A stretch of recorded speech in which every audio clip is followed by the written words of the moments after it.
Throughout the pandemic, WWE moved from the Performance Center to the Thunderdome to a new Thunderdome to finally resuming a regular touring schedule in full arenas, and my word, it felt good to hear non-piped-in crowds once again. The shows in front of real people at least seemed better and more exciting than those taking place in front of Kevin Dunn's fancy iPads. But that wasn't always the case, however, as an up and down year saw some bad, some average, and some great pay-per-views, regardless of whether fans were in attendance or not. I'm Adam Pachisi from Cultaholic Wrestling, and this is every WWE pay-per-view of 2021 ranked from worst to best. Join us. Number 12, FASTLANE. Two great matches courtesy of the usual suspects was really all there was to see at FASTLANE 2021. The first of those was a teeth-rattling no-holds-barred scrap between Drew McIntyre and Sheamus. A big Scottish bloke and a big Irish bloke kicking each other in the face, you know the drill. The second was the main event, another sports entertainment masterclass courtesy of Roman Reigns and Daniel Bryan, and Edge as special guest enforcer. It was 30 minutes of superior action, drama, and storytelling that added plenty of intrigue heading into WrestleMania. The tripe that came between those two matches was the sort of thing that makes you embarrassed to be a wrestling fan. No, in fact, embarrassed to be watching the television. No, actually, make that embarrassed to be alive. Alexa Bliss and Randy Orton's intergender match wasn't a match, of course, more of a special effects-laden angle done to set up the return of the Kentucky Fried Fiend. And it was rubbish. And rubbish is a good word to describe much of the FASTLANE undercard, to be honest. Shayna Baszler and Nia Jax's women's tag title defense against Sasha Banks and Bianca Belair was messy. Big E's intercontinental title defense over Apollo Crews was short and not up to the standard you expect from those two. Braun Strowman versus Elias was just a squash. Even Seth Rollins and Nakamura, two dependables, underwhelmed. Number 11, Survivor Series. It's quite sad seeing what has become of Survivor Series, one of the original Big Four and a pay-per-view that, once upon a time, everybody looked forward to. That's because back when, the event felt special as the matches usually had stakes. In 2021, it felt like just another show, lazily built up, if you can call it that, with matches announced on social media and most of the emphasis being on a non-existent Raw vs SmackDown battle for brand supremacy just weeks after the latest draft. And then they faffed around with the card anyway, for no real reason. There were two decent matches, and the show kicked off with one of them as Becky Lynch pinned Charlotte Flair in a meeting of the women's champions. Despite the Queen and the Man being far from the best of friends, if reports are to be believed, they worked well together and, importantly, professionally to once again show just how good they are. The long Raw vs SmackDown Men's Survivor Series elimination match that followed couldn't measure up, and the show took a further dip with the Pizza Hut sponsored Interbrand Battle Royal. Good for Omos though. I hope he got to chew down on a big fat 20-incher after his win. RK Bro versus the Usos was fine, and the Women's Survivor Series elimination tag match had its moments but went on way too long. And finally, Roman Reigns beat Big E in a Clash of the World Champions. It was good, but it could have been even better, and you would think that it would be if it was adequately hyped and had a real meaty storyline behind it. Oh, before I go, did I mention Vince McMahon's golden egg and the fact that the show was built around an appearance by The Rock that never came? Oh well, at least you can check out Dwayne in Red Notice, available now on Netflix. Egg! Number 10, SummerSlam.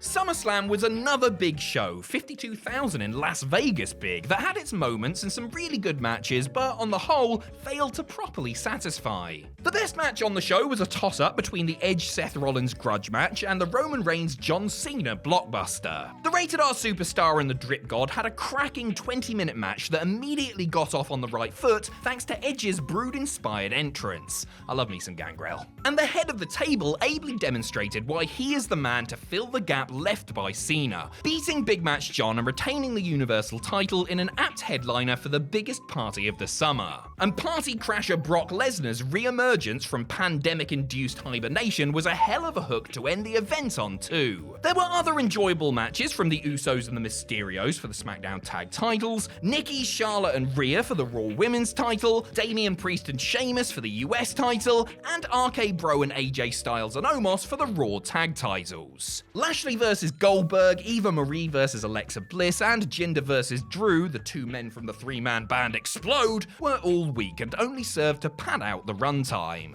Worst of all, of course, was Becky Lynch's return, which should have been cause for celebration, but only left fans shaking their heads and sending out dissatisfied tweets after she steamrolled through the beloved Bianca Belair and won the SmackDown Women's title in seconds while filling in for an absent Sasha Banks. Number 9, Hell in a Cell. There wasn't too much to complain about at Hell in a Cell 2021, but let me try anyway. The thing that most irked was the reliance on WrestleMania rematches, with the Cell pay-per-view moved forward several months this time around. So while Seth Rollins vs Cesaro, Sami Zayn taking on Kevin Owens, and Drew McIntyre vs Bobby Lashley, this time in the Cell, were all certainly worth a watch, it did have a sense of seen it before and illustrated the need for new storylines going into the summer season. Drew and Lashers had the best match of the night, closely followed by familiar foes Owens and Zayn. Not too far behind them were Bayley and Bianca Belair, who had a hard-fought battle inside the Cell. In the other non-Cell women's title match, Charlotte Flair and Rhea Ripley ripped it up, even if the DQ finish was beyond lame. Alexa Bliss's win over Shayna Baszler was worthless, however, and the only real outright bad thing on the card.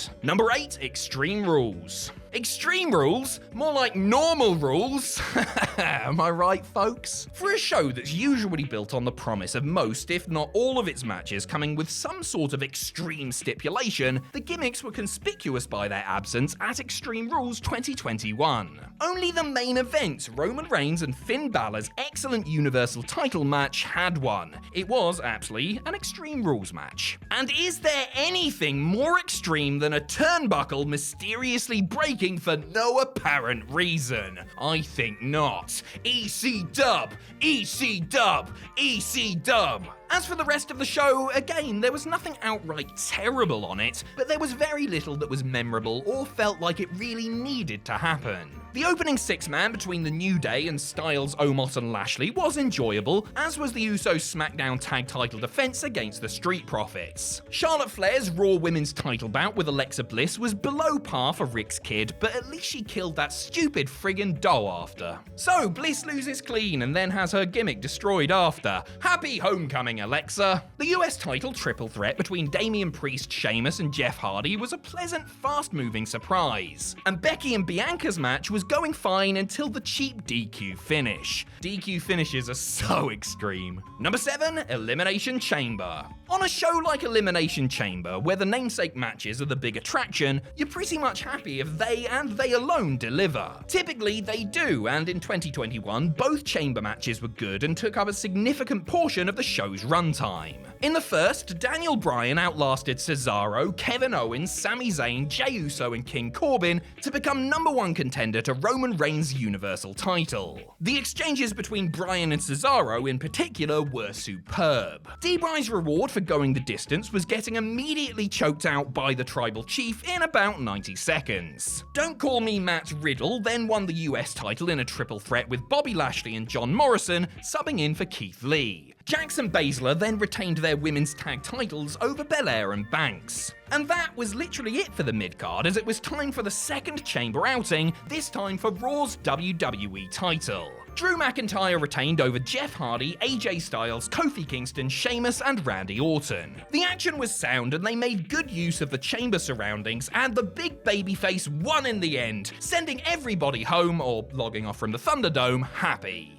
And then the show ended, and nothing else happened. No post-match funny business, no surprises, just fade to black. The end. Hold on, it looks as though I've made a huge mistake. Yeah, me and WWE both. Number 6, Royal Rumble. What a stark contrast this was to a year before, when tens of thousands were on hand to witness the breathtaking return of Edge. Now, the Rated R superstar was attempting to win the Rumble match from the number 1 spot in front of nobody in the Thunderdome, which he did, winning the match for the second time in his career. The match was good, if not as good as the year before, and the big surprise this time came courtesy of Edge's tag partner Christian, who made his own in-ring comeback after years of forced retirement. In the Women's Rumble, Bianca Belair won after entering at number 3 and lasting an impressive 56 minutes, last eliminating Rhea Ripley to book her place at WrestleMania. As for the rest, Drew McIntyre easily rolled past Goldberg, Sasha Banks retained over Carmella in another decent effort between the pair, they'd had a surprisingly good one at TLC the previous month, and Roman Reigns saw off Kevin Owens in an exhausting last man standing match that often stretched beyond the realms of believability, but overall was a worthwhile spectacle. Number 5,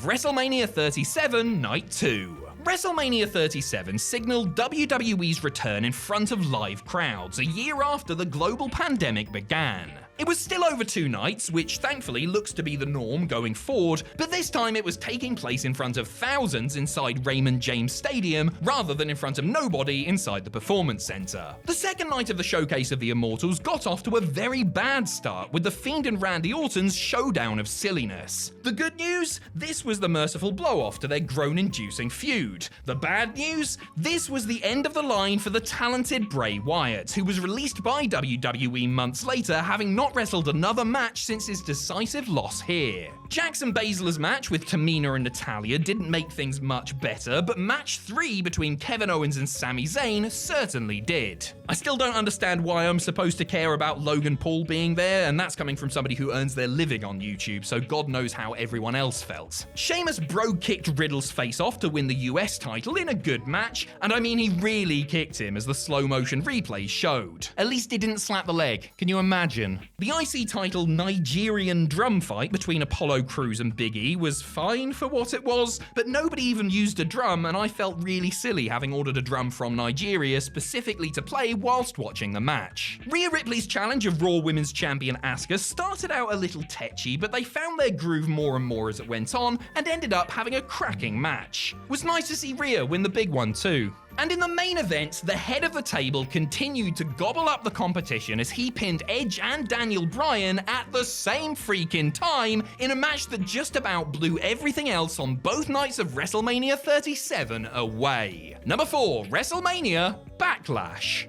You kids today with your WrestleMania BACKLASH. I'm old enough to remember when it used to be called BACKLASH. Though it was a shame to retreat back to the Thunderdome after the joy of WrestleMania in front of fans, WrestleMania BACKLASH, stupid name, was actually a rollicking show. It started off with Rhea Ripley beating Asuka and Charlotte Flair in a typically good triple threat Raw Women's title match. The SmackDown tag titles changed hands next as Mysterio and Sun beat the Dirty Dogs in a match that was as solid as Rude and Ziggler's abs. Then there was...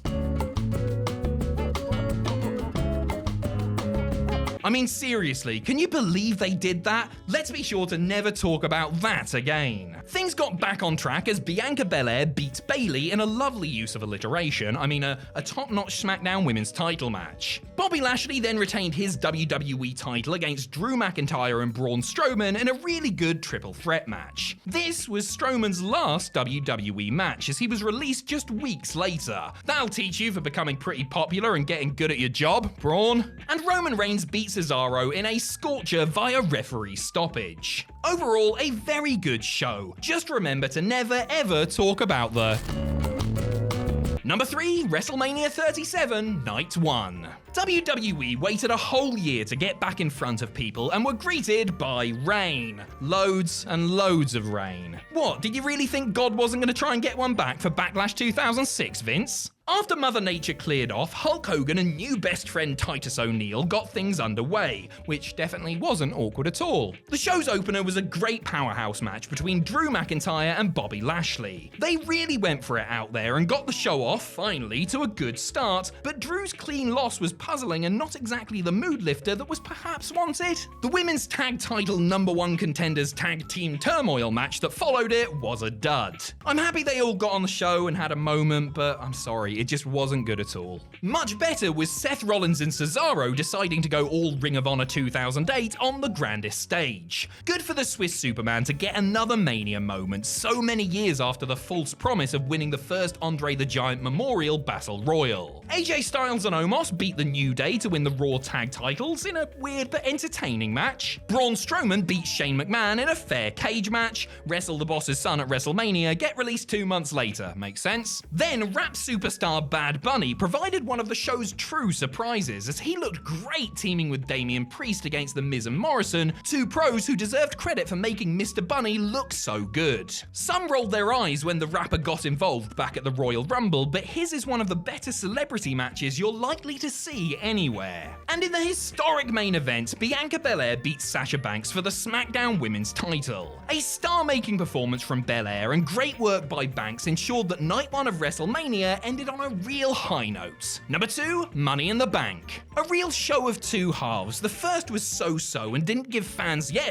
too much to cheer, but the second was fantastic, with 3 great matches in a row, capped off with a major return. The first of those matches was Charlotte Flair regaining the Raw Women's title from Rhea Ripley. These two have enviable chemistry together, and though I'm sure many were miffed at the result, the match itself was dynamite. Then Big E won the men's Money in the Bank ladder match, climbing to the briefcase ahead of Drew McIntyre, Ricochet, John Morrison, Kevin Owens, Riddle, King Nakamura, and Seth Rollins. Is there anybody in the wrestling world who wasn't absolutely made up for Big E? If the answer is you, please let me know via DM so I can pass your details on to the police. And Roman Reigns continued to dumbfound with his wrestling and storytelling ability in retaining the Universal title against Edge, who has been fantastic value since his highly unlikely return. The arrival of John Cena to rain on the big dog's parade was a great cliffhanger and actually made you want to see what happened next. As far as the first half of the show is concerned, the women's Money in the Bank match won by Nikki Almost a Superhero was decent enough, and it was lovely to see Nikki get her big moment. Styles and Omos against the Viking Raiders was just a match and felt like an arbitrary defense to get the Phenomenal One and his massive mate on the show. And Bobby Lashley's destruction job of Kofi Kingston proved what a dominating champion Bobby Lashley could be. That said, those last 3 matches, mwah. Number 1, Crown Jewel. WWE shows in Saudi Arabia have, to say the very least, been a bit of a mixed bag. For Crown Jewel 2021, WWE's first excursion to the Gulf states since the pandemic began, the company went big with a WrestleMania-worthy card that looked appealing on paper and turned out to be exceptional in execution. The Hell in a Cell blow-off match between Rollins and Edge was a hell of a way to kick things off, the two men taking a lot of punishment for the cause in a violent and gripping contest. Local hero Mansoor then got a big win over Ali in a tiny little match. RK Bro retained against Omos and Styles after that. Not much to the match, but Riddle rode out on a camel, so pros and cons for sure. Zelina Vega's Queen's Crown tournament final win over Doudrop was the only real lull in the show. The whole tournament had been rushed and the final was no exception, though they did what they could with the 6 minutes that they were given. Goldberg's no-holds-barred Falls Count Anywhere win against Bobby Lashley was Demand's best showing in years. They worked it perfectly and Big Bill finally looked like a killer again. Xavier Woods became King of the Ring by beating Finn Balor in a satisfying tournament final. A great moment for Woods to shine after his New Day pals' WWE title wins. Speaking of, Big E retained his over Drew McIntyre in a big meat-slapping bout that surely satisfied all the big meat-slapping fans out there. Becky Lynch then retained the SmackDown Women's title against Sasha Banks and Bianca Belair in an exciting triple threat where a winner was teased well several times before big-time Bex managed to steal it. And Roman Reigns managed to leave Riyadh with the Universal title still resting on his muscular waist as he stood up to the challenge of the mighty Brock Lesnar, who was having his first match in almost 18 months and looked as good and as pink as ever out there. They've had better matches before, and I'll bet they'll have better matches again, but it was a worthy way to close out what was, top to bottom, the best WWE pay-per-view of 2021.